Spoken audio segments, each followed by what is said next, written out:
kind. Rewind. This is Dope Nostalgia.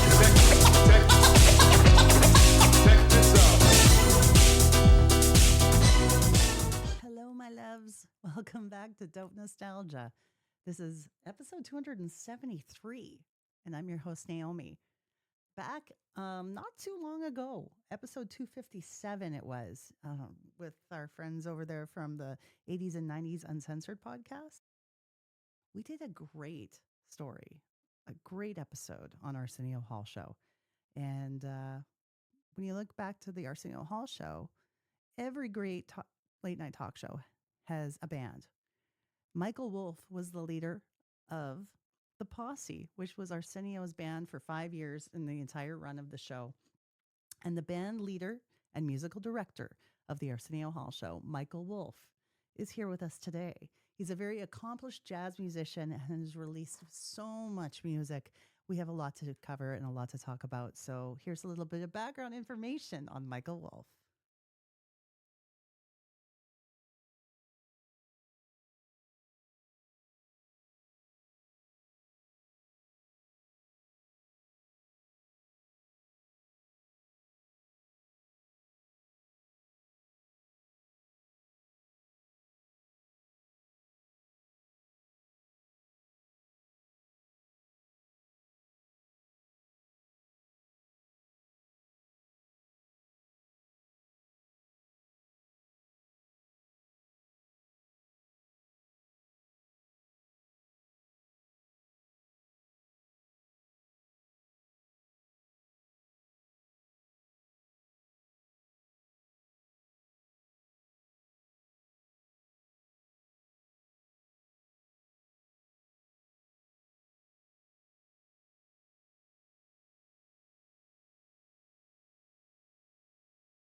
Wikipedia moment. Please bear in mind that Wikipedia can be edited by anyone at any time. If I'm reading you the artist's bio, then you know it's information straight from the source.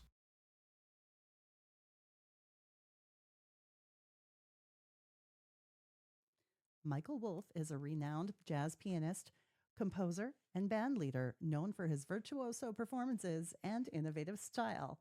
After leaving music school early to join the Latin jazz great Cal Tjader's band in the early 70s, he spent the next 2 decades gigging and recording extensively. Michael can be heard on over 21 recordings, with a veritable Hall of Fame ranging from Tjader to Cannonball Adderley, Sonny Rollins, Nancy Wilson, Sheila E., Christian McBride, Tony Williams, and more. During this time, he even mingled with the Thad Jones Mel Lewis Orchestra, Duke Ellington Band, and the Count Basie Orchestra. In addition to appearances at esteemed global venues such as Carnegie Hall, Royal Albert Hall, Birdland, Bach Dancing, and Dynamite Society, Snug Harbor, and Mesro, Wolff has performed with and conducted over 25 symphony orchestras worldwide, including the Dallas Symphony, the Fort Worth Symphony, the Berlin Radio Orchestra, and the Atlanta Symphony. He has also performed as a soloist with the Memphis National Symphony and the Pittsburgh Symphony. Wow. Those are some credits. Michael became a part of pop culture in 1989 when he began a 5-year tenure as the musical director of the high energy house band on Arsenio Hall's groundbreaking late night talk show, The Posse. This journey led to him accompanying saxophonist and presidential candidate Bill Clinton in 1992, as well as backing musical guests, including Ray Charles, B.B. King, Patti LaBelle, Whitney Houston, Chick Corea, Herbie Hancock, Al Green, James Brown, Sammy Davis Jr., Jerry Lee Lewis, and Warren Zevon. Wow. All huge giants in the industry. In the summer of 2015, a grueling 4-year battle with a rare form of blood cancer had the pianist-composer on the ropes and flat on his back. He fell into a coma in the lobby of a New York hospital, where the prognosis quickly moved from doubtful to death's door. At one point, the doctor asked his wife, award-winning actress, director, and writer, Polly Draper, if she'd signed a do not resuscitate order. Through the haze of drugs and debilitating illness, Wolff lifted his head up and growled, "Resuscitate me." His sons Nat and Alex, in the midst of their ascent as two of the most talented actors of their generation, returned home to be with their father to comfort him. They played guitars and sang at his bedside, tapping into the sweet, winsome gifts that had made the Wolffs a famous musical family a decade earlier via the hit Nickelodeon TV series, The Naked Brothers Band. When I got sick, it was tough on the whole family, Michael says. My wife really had to take care of me, and it was hard on everybody. I guess it just wasn't my time, he laughs today. So now everybody's flying free, which is great. Michael Wolff documents these highs, lows, and untimely triumphs in his memoir, On That Note, a memoir of jazz, tics, and survival, nominated by the Jazz Journalists Association in 2023 for Book of the Year, Biography, Autobiography. The bestseller details not only his rich musical career, but also his journey as an outsider growing up with Tourette syndrome to near death and triumph over cancer. Wolff often recites and riffs on sections from his powerful, adventurous, and humor filled memoir in both his solo and trio performances. His experiences also inspired him to write and record material for his latest record, Memoir, to be released on Sunnyside Records in the spring of 2024. Now, I am reading this off of his bio at michaelwolff.com, which means this has been out for a while. Now, prior to Memoir, he has released 14 albums to both critical and popular acclaim. Michael is a recipient of the BMI Music Award, the winner of the Gold Disc Award in Japan, and the recipient of the Hamptons International Film Festival's Award for Best Film Score for The Tick Code. In addition to The Tick Code, he has composed the scores to many other film and television projects such as Made Up, Dark Angel, Who's the Man, and the Naked Brothers Band. Most recently, Michael wrote the score for the new Polly Draper film, Stella's Last Weekend. In addition to working as a clinician, how do you say that? Is that right? Clinician? Okay, Michael currently serves on the faculty at New York University's Jazz Studies program, where he teaches both ensembles and private students.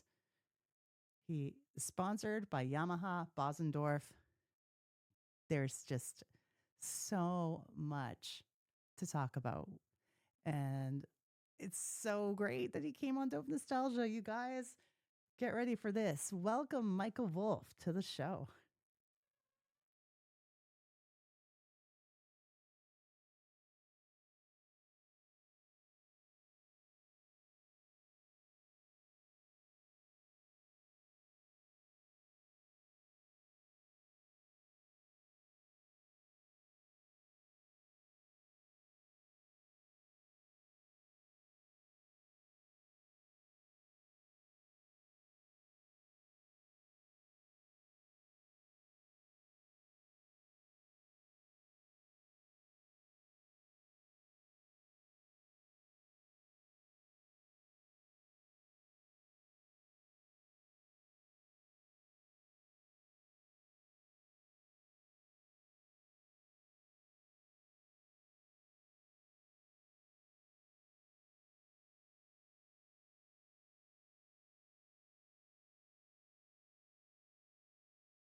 Welcome, Michael, to the Dope Nostalgia podcast. Thank you. How are you doing today? I'm doing great. Busy day, just in life, just walking my dog and, music stuff, I'm getting organized with. Yeah, everything's good. I obviously know all about you from your music and from being the band leader on the Arsenio Hall show. We recently did an episode about the Arsenio Hall show, so it's something that I thought would be fun to go down memory lane with you. Okay. It was a fun time. It was a long time ago, but it was a fun time. Mm-hmm. How did you become chosen as the musical director? Well, I was the musical director, pianist, and conductor and all that for Nancy Wilson, the jazz singer. And that was from 1978 to 1983.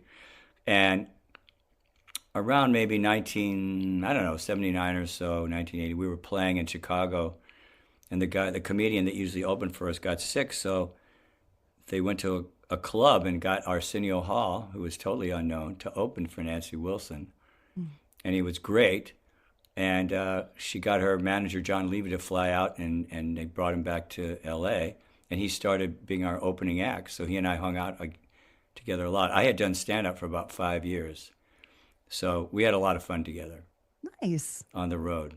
That's really how it happened. And then when he got his own show, we stayed in touch. When I'd be in L.A., we'd play basketball or hang out or whatever.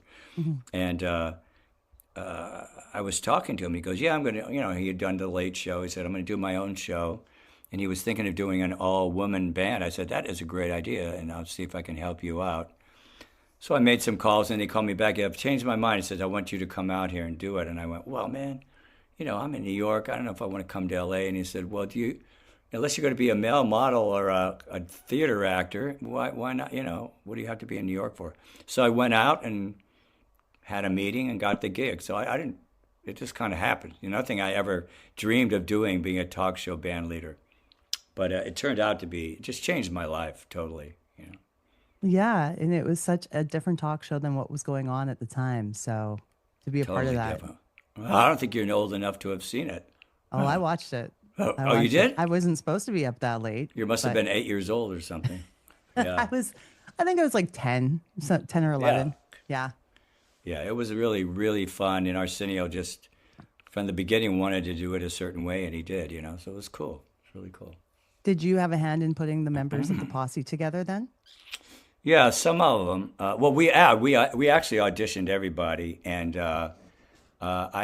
when I had been with Nancy Wilson, John B. Williams was the bassist. So we had a series of auditions at SIR, Studio Instrument Rentals, and I would play with them, and Arsenio would come check them out. And so I said to him at the beginning, I said, I really want to use John B. I don't want to audition bass players. He goes, yeah, I love John B. So John B. was there by my side, which was great because, he was solid. And then I knew, Peter Mounder, the guitarist from the Bay Area. We had a few guitarists come by, but I really wanted it to be him. And then Star Perotti, who played keyboards, was actually, at one point, I think, when he was going to have an all-girl band, Arsenio asked her to be musical director, but she was writing a lot of music for TV for Mike Post, so I think she was just too busy. But she was a really great keyboard player and really great musician, so I met her. And then Terry Lynn Carrington wanted to be the drummer, was into it, and she was a great drummer. She was about 20 or 21. They were also young, hey? Everybody was young, except for John B. and me. John B. was older than me. I was 36. But then, she was the only one. Actually, Star was in their mid-20s, and Terry Lynn was the youngest, yeah. Mm. Now, who did you get to perform on that stage with that blew your mind? Oh, so many people. I mean, I would say one of the favorites was Ray Charles. I'd grown up loving him, and my dad loved him. But God, it was hard to remember. Whitney Houston, Mariah Carey, her first album, she came and did it, and we did it with her, and Richard T. played keyboards, which was fun. Patti LaBelle, she just stood up one night and started singing, and I had to, figure out what she was doing. And Sammy Davis Jr. just ran over he said, well, can I do one with the Cats? And he came over and sang a Julie Stein song called Time After Time, which I didn't really know, but the bass player knew it. Just wow. things like that happened. It was really fun, and I loved Grandmaster Flash. The scratcher. He came and sat in with us, and I feel like this was in like '89. I think it was 1989. I think it was the first time a real live band had played with a scratcher, and then we played with a lot of the hip hop people, and so many people. It's hard to remember. I'll tell you, a guy who became one of my best friends was the singer-songwriter Warren Zevon. And Warren was a really great, musician. And actually, Arsenio and I were just texting about it. And he came on, and he had a big hit song called Searching for a Heart that was in this big movie, Grand Canyon, at the time. And he sat in with the band, and I had read a lot about him. I knew some of his songs. And we became like closest of friends until he died, So then we ended up playing on each other's albums, and He's so, a legend. I met so many people that I just loved. I mean, I got to play with Al Green and the Bee Gees all together. Yeah. Al Green was somebody I'd grown up loving. So I can't remember all the people, but really great. Really great There's people. definitely like what a list of names you've mentioned already. Don't forget New Kids on the Block. They are coming up. I was going to say there's some definite artists I want to ask about your memories of them being on the show. Not even musicians, but remember the Magic Johnson episode where he announced to the world that he had HIV? Oh, yes. Yeah. That was everybody was really upset and worried. Yeah. And good for him. He was really brave to come out and talk about it. And, great guy. Whenever I run into him, he's so sweet. How are the kids? How's your wife? He's just a friendly guy. We both were at the, you'll talk about it, but when Clinton came on the show, Bill Clinton, he was running for president, and we were backstage, and I think Stark Brody said, well, look, if you win, you have to have our band playing the inaugural. So we ended up, he won, and we played the Kennedy Center, and Magic was there. I remember we were playing, Little Richard was on the same bill, and, Magic, one of the greats, people, great basketball players, but one of the great people that I ever got to meet. Of course, you have Madonna. Oh, Madonna was awesome. She, Madonna was Madonna. She talked about a lot of crazy stuff. But what was great is on the 1000th show, Madonna was one of the guest artists, she and Anthony Kiedis. And so I went to her house to rehearse with her. She was totally cool, man. She was doing a couple of jazz songs like Fever and Have You Met Miss Jones? Yeah. And she was a sweetie. I liked her a lot. At the end, she shook my hand and said, I hope we can work together again. She was just very polite, and I dug her. Total professional. Very professional, man. She rehearsed over and over and over and over. I mean, she wasn't a jazz singer, but she didn't stop till she got it. I was impressed with her work ethic and her talent, Great. Michael Jackson. I had met Michael when he was doing Off the Wall, and I was recording next door in a studio. So I'd met him. I think he was recording, he had done Off the Wall. I can't remember the exact time thing, but he was doing the last album with the Jacksons. That's what it was. Mm-hmm. And, we just kind of chatted. He was very nice. I was recording my own stuff. I've written a lot of music. And then when I was with Nancy Wilson, Michael and Nancy had the same accountant. So we saw each other at some concerts, and he came to some of our concerts. But when he came on Arsenio, I didn't really see him much then. I was on the bandstand, and he came. I have to say, talking with Michael felt like talking with an alien being. He didn't seem like the normal human being. I mean, I didn't know him well, so the vibe I got. But I'll tell you a funny story. Polly and my wife Polly Draper is an actress and a writer-director, was good friends with Liza Minnelli. And when Liza got married to David Guest, they're not married anymore. We were invited to the wedding, which is downtown in New York and one of the biggest places I've ever been, like a warehouse. Maybe there were 1,000 people there, And it was like any other wedding where the band plays, all the hits, except it was the people from the hits, So all the famous people came up and sang their hits. Michael didn't sing, but he was there with Elizabeth Taylor. Yeah. And we were at the the actual wedding, and Natalie Cole sang "Unforgettable" with the video of her dad. And Elizabeth Taylor had forgotten her shoes, so we had to all wait for her to go get her shoes. It was crazy, man. I was sitting next to Jane Russell, it was wild, and who was a famous actress, Yes. But he, Michael was sitting. We were sitting with a nice table, people, and Hirschfeld, the guy that makes all the drawings, and I think Dean Martin's daughter. It was nice people. It was really nice. And Michael wasn't too far away, but he was surrounded by bodyguards. And Polly says, "I got to go check him out," because they had the same dermatologist, Oh. Alan Klein. So she knew the whole story. So she just walked through, and they had a chat. And she came back. She goes, "He looks good." Nice. Wow, that's incredible. Now, I don't know about all the legal stuff. It's Yeah. a rough one. It's a rough one. No, yeah, He exactly. was a strange cat, All right, you said it. New Kids on the Block. When they came and they had to prove that they didn't lip sync on their album. Well, you know what they did? They did sing with us, and they called me and they said, "Remember when we sang?" I go, "Yeah, you guys were so out of tune." They go, "Good, that's right. We were out of tune, but you got to tell everybody we were out of tune." I said, "I will." They were terribly out of tune for whatever reason. So they were definitely singing live, man. That was before everybody, everybody lip syncs now on shows. If they want to, or at least I'll have a track.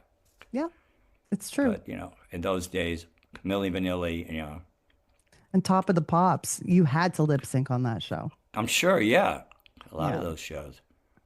Yeah. And in movies, you have to do it. My wife created the show called The Naked Brothers Band with my sons, Nat Wolff and Yeah. Alex Wolff, that started it. And it was all based on their songs, but they had to have the songs recorded, and we had to teach it to the kids, and they had to lip sync it. Yeah. I definitely have that on the list of things to talk about. Well, we could get to that when you're ready. Absolutely, we will. Vanilla Ice. Yeah, I don't remember much about him. Mhm. Dun, dun, dun, dun, dun, dun, dun. Dun, dun, dun, dun, dun, dun. That's what I remember. Yes. Yes, he had somewhat of a controversial appearance on the show. I vaguely remember that. I was over on the bandstand. That's fair. But MC he's- Hammer. Oh, I loved Hammer. He was a great guy.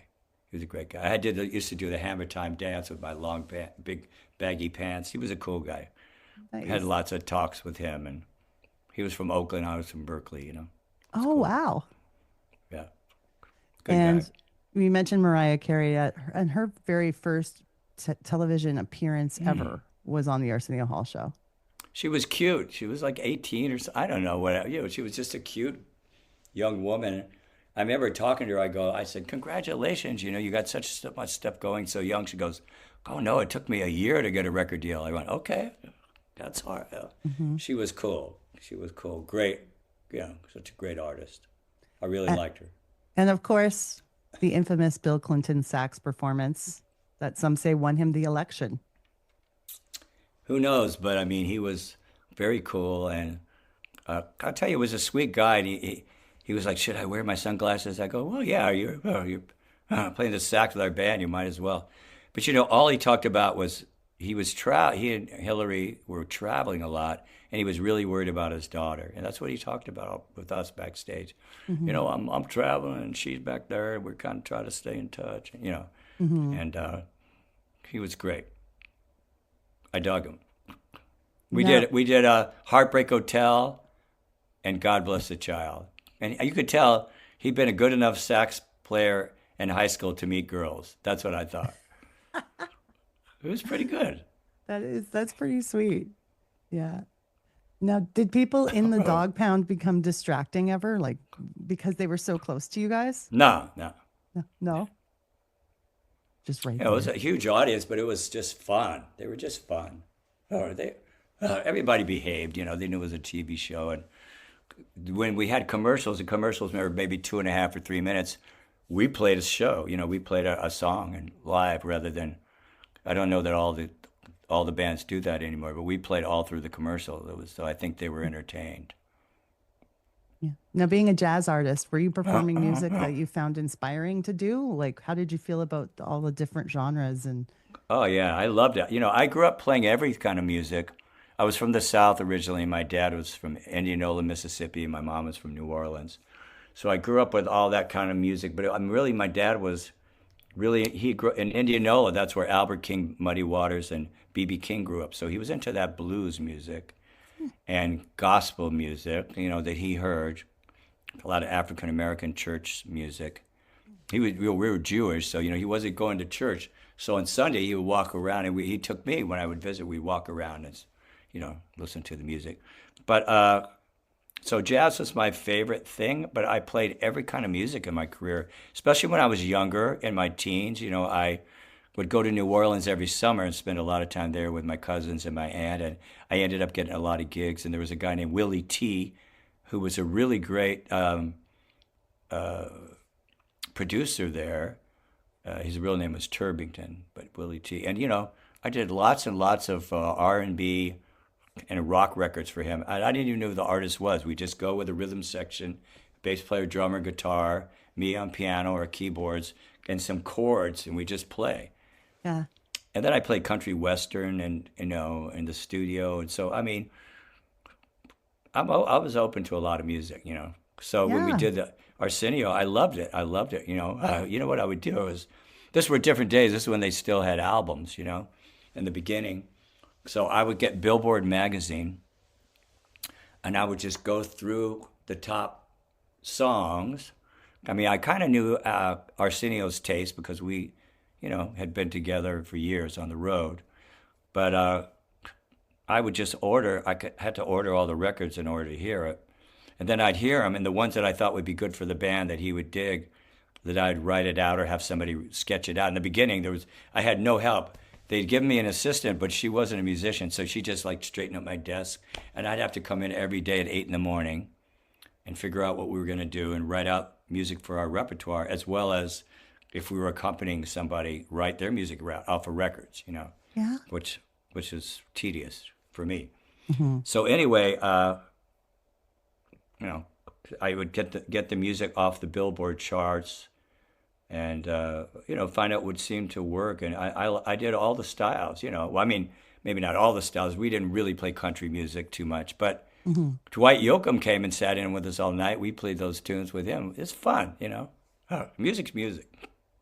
And I think a lot of the country artists like Dwight probably enjoy the fact that they can try different stuff too that way. Well, when B.B. King was on, you know, he came on with us to sit in with us, and I'd rehearse, you know, with the band. You know, I loved B.B. I'd seen him. You know, he was from the same town as my dad. So I learned all these B.B. King songs. He came to rehearsal, goes, "Man, I'm sick of my music. You guys play, and I'll just play with you." He had a blast. You know? Well, what do you want to play? He goes, "Anything." Yeah, He was you up just there. get the chance to jam. Yeah, so we just jammed with BB, you know. It happened with a lot of artists. Our first, who was our first artist? One of the Marcellus, you know, they all those guys came on. It was really great, super great. What was Arsenio like? It sounds like you're still in touch, which is wonderful. We're out of touch for a long time. I got really sick. I had cancer for about 5 years, and, you know, but we always texted, you know, and what happened actually, well, I'll go out, what's Arsenio like? We were on the road together. He was so open and fun as a comedian, as a person. And I was writing comedy, and I would say, "I think this would be a good joke. What do you think?" He goes, "I'll do it tonight, man." He would just go up and do it, and he would make it work. And so we had so much fun together. And he told me on that one of those tours, he said, "You know, I'm going to have a talk show, man, and you're going to do the music. You're going to write the theme," or something like that. And I thought, that is cool, man. It is a great theme. I didn't know that was going to be happening, but, you know, he was determined to do the talk show, you know. So he was cool. Like I said, we stayed friends because I came to L.A. a lot, you know, during the Nancy years, the Nancy Wilson years, and after. And, you know, I would just see him on TV every now and then, you know, on a talk show or something. He did some movies. You know, he was cool. Yeah. I mean, we stayed friends. You know, I got to Hollywood. He goes, "Hey, let's go out. We'll hang tonight. I'll buy you a shirt," you know, whatever. He was just, we'd go to the Beverly Center and hang or something like that. Go out to dinner. Nice. Yeah, he seems awesome. I'm glad you got to have that experience in life and sets you up for the future, of course. Now you have a Oh, book. yeah. The I book, have a book I wrote called On That Note, my memoir. And I wrote it, really finished it during COVID. yeah. It's been out about 3 years, I guess, 3 or 4 years. And that was that was way harder than any music I ever did, to write a book because I'm not really a writer. But it's something I really wanted to do. And my father-in-law wrote a book. He was one of the first venture capitalists in Silicon Valley, and he also was the Undersecretary General of the UN. So he had a lot of stuff to talk about. And I remember reading his book. I go, man, this is so cool. He goes, you can write a book. You tell stories about your life. That's all it is. So I decided I wasn't going to work with anybody. I was going to do it myself on the typewriter. So for a year, it took me nine years total because about 5 of the years in the middle I was sick with cancer. But I would try to write on this computer right here, just a half hour a day. And I would write whatever came to my mind, and I decided I'm not going to try to, just like music, you don't have to make it organized in the beginning. You can organize it later. You can just, I like this chord, I like this notes, I like this section. So that's how I did it. I'd say, I'm going to write about the Arsenio Hall show. So I wrote my chapter about that. I didn't write it in the order the book is in now. So that's really how I did it. I mean, I had the first iteration, I decided to do a how-to book. How to be a musician, how to be a sideman, how to be a leader, how to be a conductor, composer. And I wrote about 100 pages of that. And I have a friend named Ann Hood, who's a really good author, done tons of books, and one of my old friends, and I love her. I've read all her books. And she was looking at it, she goes, well, yeah, that's cool. Do you want to do a how-to book? I said, not really. I really just like the story. She goes, good, get rid of that stuff and just write your life, So that's what I did. I just wrote. And I had another friend, Da Chen, this Chinese man who was a fantastic writer. And he had written 2 or 3 memoirs that had sold a lot of memoirs. He was a family friend. And I just told him, he goes, you got to write it, man. And I would send him my stuff, send me some pages, and he would just go, great. He never corrected it. He just said, keep writing, keep writing, keep writing. That was the process. And then at a certain point, I had so much material, I didn't really know what to do with it. And I found my friend, Jenny Allen, who's a writer. She said, I know a great editor, Laura Ross. And I said, can I send you my stuff? She goes, no, I'm way too busy. I said, well, can I send it to you? And then you can tell me who I should call. She goes, great. And then I didn't hear from her. I thought, oh, she's not even reading it or she hates it. And then I just see I have a really long email from her, and I just thought, And then she just said, you know what, I have to do this book. I'm going to do it. So I worked with her for quite a while, and she was super helpful. Editors are awesome. She said, you need a little more here. Let's get rid of this, So it was a great process, and, I feel like doing some more writing now. I just started a little short story.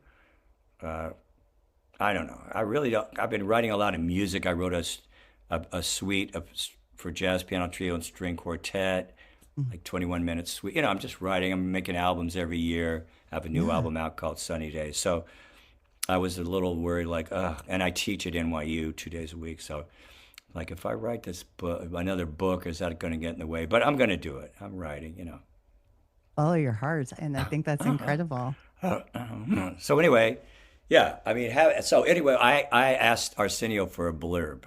So I sent him my book. I said, well, there's a whole chapter. I think you'll like it on the show. So he said, what do you want me to say? I said, well, say I'm a genius. So he said something great, And then he called me back. He said, wait a minute, call me. Let's talk on the phone. How did you write that book? Because my agent just made a deal for me to write a book. I said, well, I just typed it on a typewriter. He goes, oh, I don't know how I'm going to do it. So I think he worked with somebody. But his book is coming out, I think, in April. So he's coming to New York. We're going to hang out. He's coming to New York. He goes, I got a chapter about you in there, man. And he would text me, is it okay? Because I have Tourette's syndrome. And he said, do you mind if I mention it? I go, no, you can mention it. It was an issue I had to deal with in my life that I still do. So I'm glad that I've been playing around LA like this summer. Last year I played and he came to my gig. And then this summer I played and he came to the gig with his wife. And it's really cool, He's a good guy. Well, I mean, and that time meant so much to me, about 5 years, and my wife was a guest in the show, Polly Draper. She was a star of 30-something, and that's where I met her. Right. So it made my whole life was through that show. First time I'd ever made any money, for the first time I'd been really known and to a general audience or whatever that audience was, And so it was, I couldn't have had a better luck than getting to be on that show and to be with Arsenio. Because he loved music so much, so it was great. Yeah, he brought so much music to the general public that wasn't being played for everyone at the time. Not only that, he had him sit down on the couch with him. So the first show was Brooke Shields and Luther Vandross. And then Luther sat on the couch and talked, And he always said, Joe Williams was always on Johnny Carson, the great singer, but he never talked. So Joe came on our show, sang, talked with, Arsenio. Yeah, he said to me, I want to be the show for the kids of the people that like Johnny Carson. I'm not really competing with, or Jay Leno, we're not really competing in a way. And he was really very focused, and I thought that was what made it successful. Mm-hmm. I mean, besides his talent, which was, I have to say, even as a stand-up in the beginning when I knew him, he was the best improviser. If somebody said something, he would react. He wouldn't pretend like, I got to do my show. He would just like, what, And that's how he was as a host, very reactive. It was an incredible 5 years. I remember once, I wore all kind of different clothes. Once I was wearing this kind of raggedy shirt, and I don't know. And then he just looks at me during the monologue. He goes, "Don't tell me, laundry day?" Something like. There's funny lines, man. He was funny. After these messages, we'll be right back.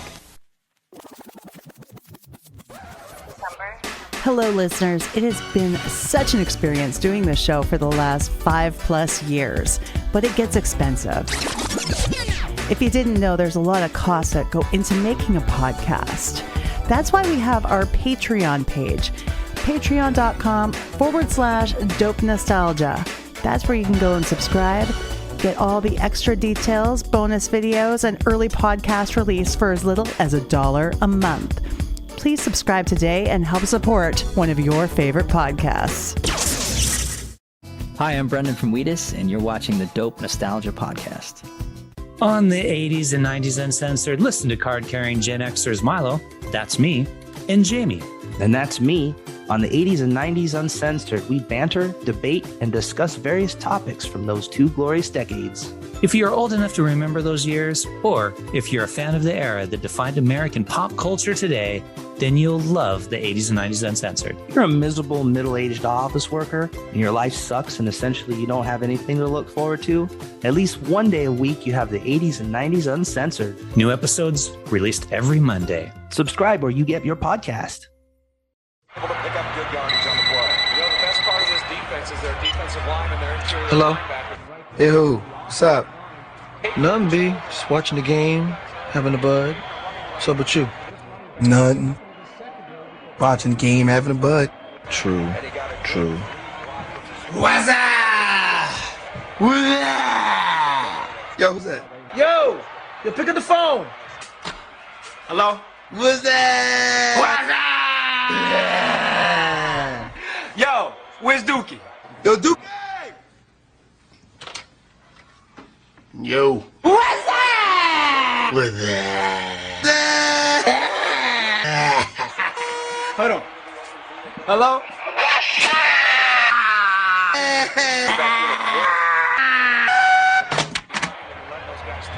So what's up, B? Watching the game, having a bud. True. Tell me about the Naked Brothers band now, because That's a whole other podcast, isn't it? My wife and I got married, and then she was on a TV show. I was on a TV show. It was great. We got a house and, had a lot of parties, no kids. It was just a blast, right? We could travel, we do everything. But then at a certain point, we decided to have kids. We weren't getting any younger. I mean, I got married at 40, so we started having kids. So we had 2 sons, Nat Wolff and Alex Wolff, who turned out to be, we didn't know at the time, but they turned out to be super talented at music and acting and writing and directing. So the kids, we moved, Polly did a project here in New York. So she had an apartment here. I had an apartment here, but I gave mine up. Hers was better. And we had our house in LA. And so we all came one summer. I remember what year it was, but see, 94, probably about 97, something like that, 1997. And Polly was doing the show, and school started, and we had enrolled Nat, our oldest, in a preschool in LA. But we decided, well, we're still here, and Polly was working. Let's enroll him in this school. I had a really close friend who ran the music department at a private school called Friends Seminary, and he said, well, there's a really good preschool called Beginnings that are kind of related, you can go. So Nat got into that, and I would just stroller him over there in the morning, and it was so much fun, just great people. I met a bunch of guys, dads, and we'd go and eat breakfast together, like an actor and a director and me, and, so, but, the kids grew up. I didn't ever want to force music on them, but in our house, it's the same apartment I'm in right now. We've been here like 28 years. I had my piano in the living room, and I had a drum set because I like to have people over to play, my band to rehearse. And then I would I just put all these instruments on the floor, guitar, saxophone, whatever, tablas. I just spread it around, percussion, and I didn't say anything. And they would just mess around with it, and they started kind of picking it up. And my son Nat, when he was about 5 years old, he would sit at the piano and bang, but he would write these songs. He would sing them melodies and words, and I'd write them down sometimes for him. And my wife was saying, look, he's not even played the piano. I said, leave him alone. He's going to find it. And one day we were visiting my mom, who lived up in Berkeley, we were in LA. And he plays all the major triads, like C major, F major. I go, what is that? He goes, Dad, these are my proud chords. And then he played the minor chords. He said, these are my sad chords, Dad. Wow. So he was so in tune, So he began being able to write, using chords and write songs on the piano. It was great, And that was really kind of how it started. And then his brother's watching him, And we always played all the video of the Beatles. That's what we did. Hard Day's Night and Help and, different stuff like that. Yellow Submarine. And, Alex, the young one, loved Ringo, So he'd be just hitting on stuff. And, at the drum set, I'd put him up there. He'd start to fall off. I'd hold him. So, it just kind of happened. And then at a certain age, I think Nat was about in the first grade, he said, could I get piano lessons? So I didn't know. I know I didn't want to do it. So I found a really good piano teacher at the 3rd Street Music School, and he started playing, and Alex started playing. So they started getting their music thing together. And they started really writing nice stuff. But Nat really loved Stand By Me, that Rob Reiner movie. Yeah. He watched it over and over. And one day he wrote a letter to Rob Reiner. And we never sent it to him. I'm so sad that we did, but it was a sweet letter, So I want to be a child actor, AKTOR. And he put it on his door. So my wife said, no way am I going to have my kids going out there and suffer that horrible, auditioning and failing. It's really hard to be an actor. People think it is. I mean, once you're famous, it's still hard, but it's not as hard as when you're just auditioning all day long, every day, trying to work a day job, Yeah. But she noticed when we'd have these birthday parties, the kids loved to pretend to be famous. So we just said, in those days we had a little camera, and they, pretend to be whatever, all the kids, the friends. So Nat, we were here for 9/11. Polly was actually doing X-Files in LA. And 9/11 happened, and I guess Nat was, I think that was he was 6 years old, 7 years old. And Alex was 3. And, you know, it was really upsetting. I mean, we saw from our front steps the second building crumble. Mm. We were outside, you know. So that night, I'm reading him to bed, you know, and Nat, because Polly wasn't there. And Nat goes, Dad, how do we know they're not going to come here? Because, you know, they had flown right down Fifth Avenue where we live. Right. I mean, we didn't know what it was, but they flew right down Fifth Avenue to there. So I said, you know, don't worry, man. We can, I showed them there's a Empire State Building. They're going to go for a tall building. We're not in a big building. It's like 10 stories. Anyway, so Nat, when the kids were little, they used to go to the firehouse, you know, and Squad 18 for birthday parties. They would let the kids have birthday parties there. So they kind of knew the guys. And anyway, half of them died. Mm. And Nat was really upset. And we were thinking, and he's going, Dad, what can we do? What could we do? So he wrote a tune called Firefighters that was so amazing. Da, da, da, da, da. You're our only hope, our only New York City hope. Firefighters, firefighters. It was just like kill you. Mm. So we figured out, let's have a party and invite a bunch of people. And Nat and Alex and a couple of their friends who they didn't really have a band, but they thought they could play, will perform. And then we had the cartoonist, our good friend Jules Pfeiffer there. He'll draw cartoons, and we'll try to make money. Because we had asked these guys, how could we help them? And the firefighters said, we need to help the children of the guys that died. So we said, we'll raise money.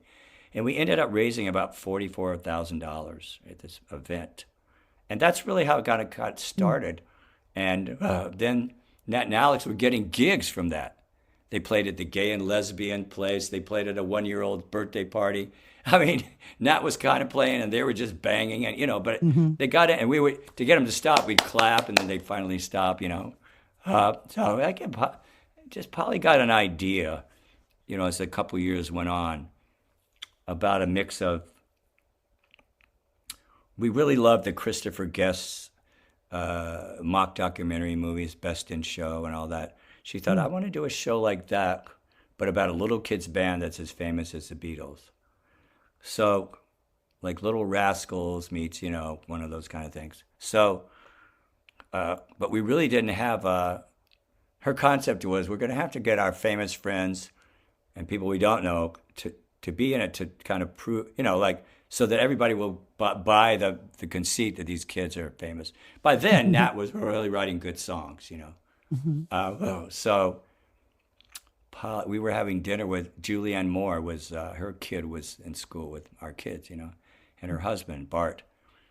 And I knew Polly was too shy, so I said, you know, we're going to do this really cool thing for the kids, and, you know, it'd be cool for you to be in it. And Polly's like, oh, God, you know, and Julie said, well, I'm going to be leaving Thursday, but I would do it.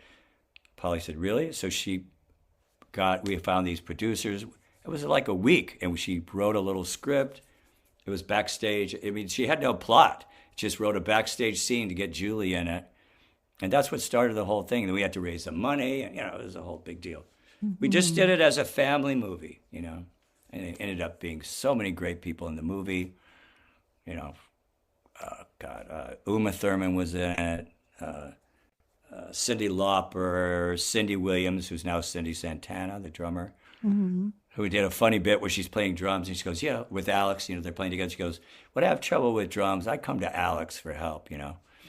So it was that kind of thing. Yeah, so that's really what it was, you know. It was just, it started as kind of like a joke. And one day the guys Nat and Alex were taking a bath, and they jumped up and they went, we're the Naked Brothers Band.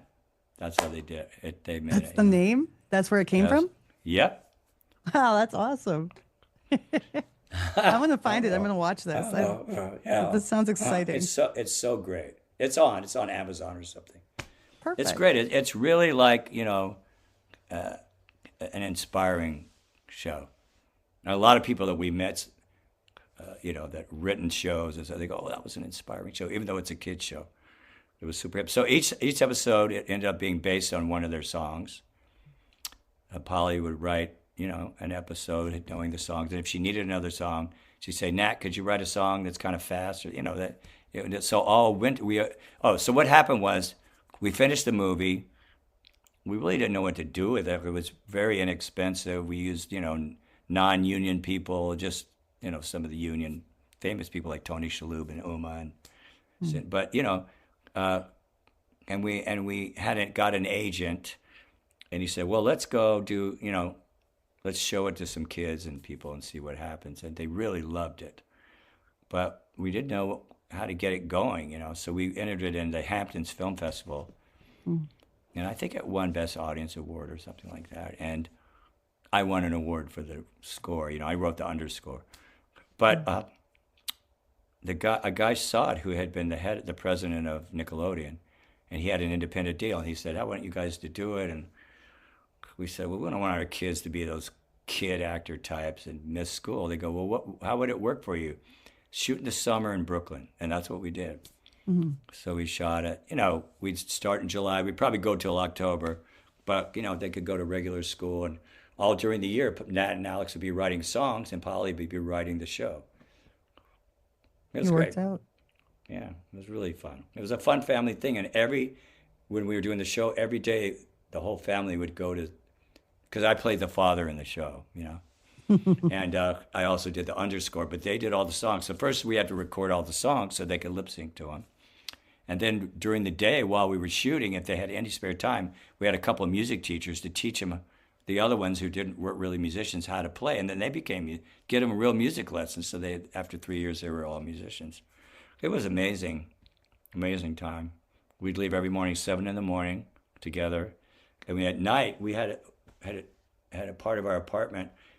We would have out-of-town people who were in the show stay with us. So we'd have a big dinner with our sides, with what we were going to do the next day. And everybody had to learn their lines at the dinner table. And then they could go watch the OC, That was our life. It was so fun. And we got to be with our kids, all the time. See, and that's like you're still like actively parenting while they're doing something fun and productive, and that's amazing. It's always a mixed bag for kids, being with their parents in a professional way, but it worked out great. What are the kids doing now? Fuck them, man. No, they're.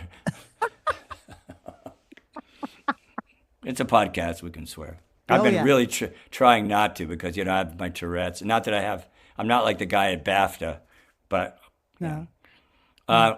what they're doing now is Nat is doing a movie in Hoboken, a comedy with Rachel Ziegler, Marissa Tomei, and Ed Helm. He's one of the stars. It's a comedy. And Alex just finished Jumanji 3. And he started another movie in Ohio. I think it's a serious movie. I don't know anything about it. They're grown-ups now. So really, it's my wife. She being the actor and the director, they might talk to her a little about that. But we were together a lot over the summer in L.A. Nat lives in L.A. more. Alex has a little place in New York, but his girlfriend lives in L.A. So they're both, they're all over the place. Oh, that's so. But they're doing that, awesome. and then they have a new album that came out January 16th called Nat and Alex Wolff. They got a really good record deal with a label. Good. And because last year they opened for Billie Eilish on the road. So they opened with her for about 20 dates or That's 30 incredible. dates. Yeah, so now they're going to do their own tour.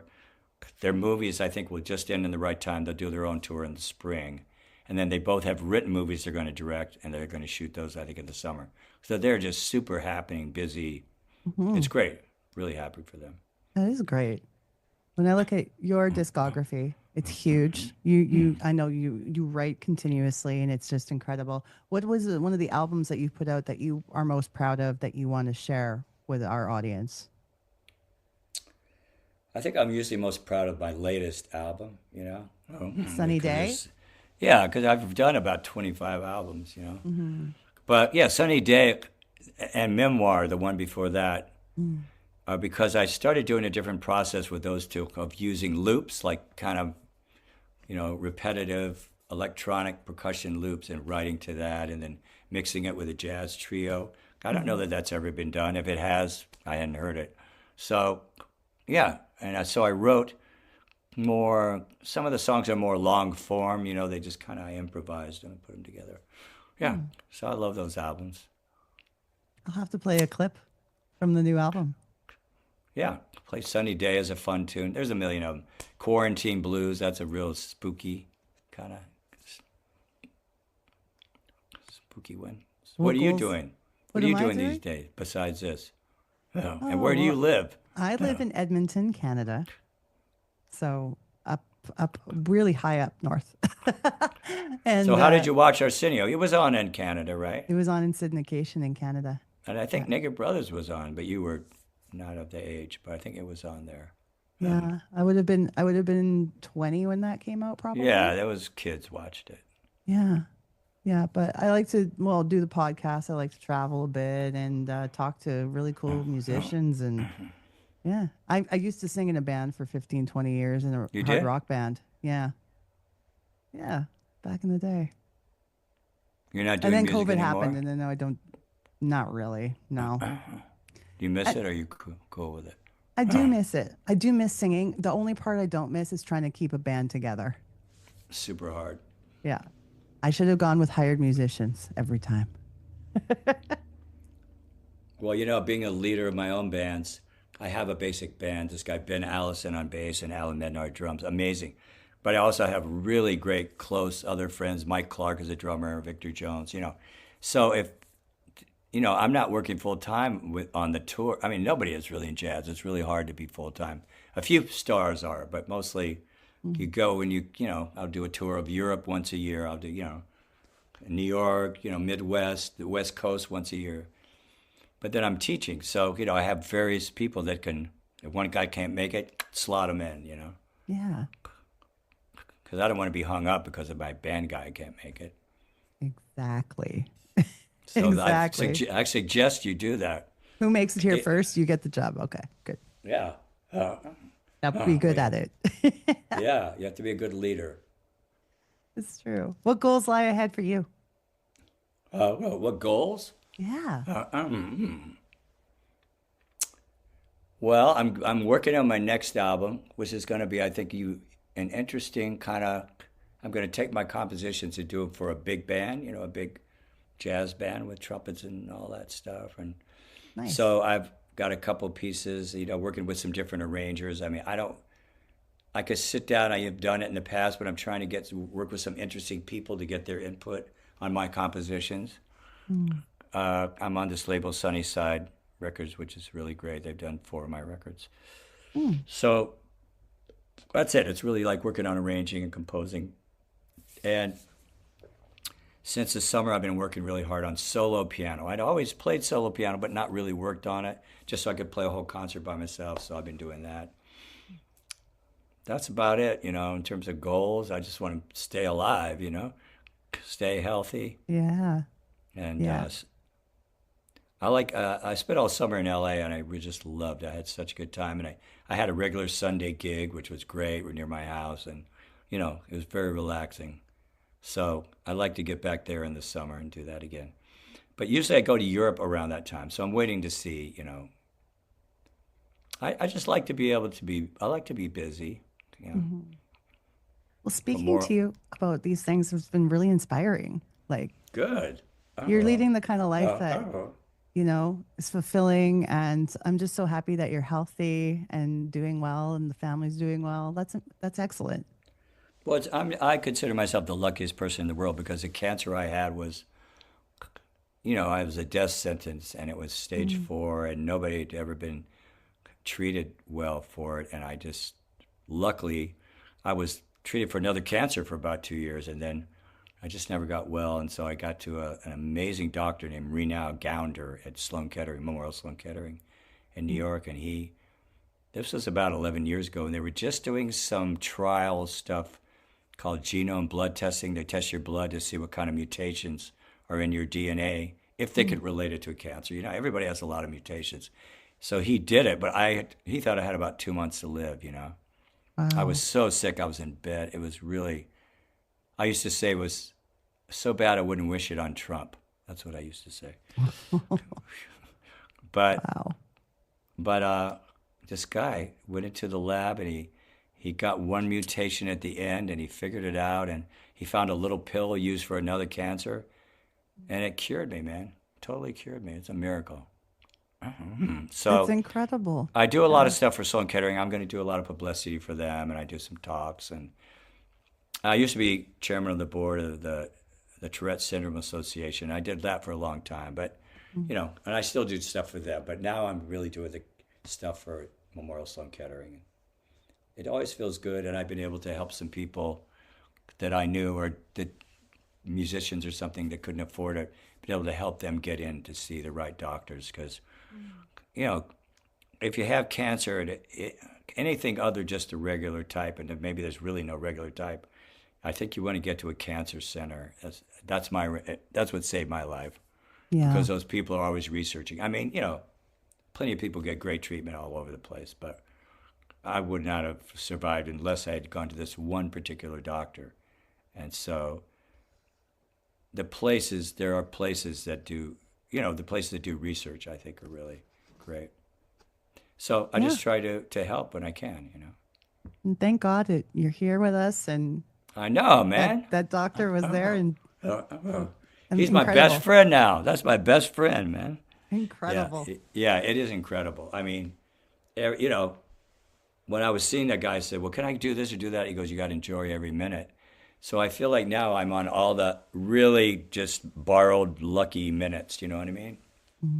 I lucked out. So, you know, you never know what's going to happen in your life. But you got to live it, you know. Try a new lease on life. Yeah.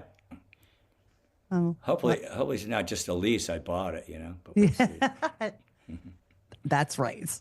Well, it's mortgaged. It's mortgaged. Your time's is very valuable, and I'm glad you spent it with me today, because your story is so great. I know it went long, but you know, you can edit where you want to edit. I loved it. That's great. Good. Yeah. We'll stay in touch. I love that, and it's been an honor to meet you. Thank you for this conversation. Great to meet you. It's been a dope nostalgia hang. It sure has. So, all the best to you and your family, and take care and continue good health. Okay. Bye-bye. Bye.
can follow Dope Nostalgia on Instagram at dope_nostalgia and YouTube at Dope Nostalgia Podcast. Call and leave a message on our voicemail toll free. The number is 1-888-741-9192. This podcast is licensed by SOCAN because we believe that artists should be paid for their work.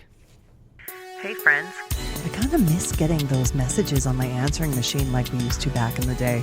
What I'd really love is to hear from you, the listeners of Dope Nostalgia. This is your chance to be on the show, giving feedback, telling us what you love, what you hate, and who you'd like to see more of.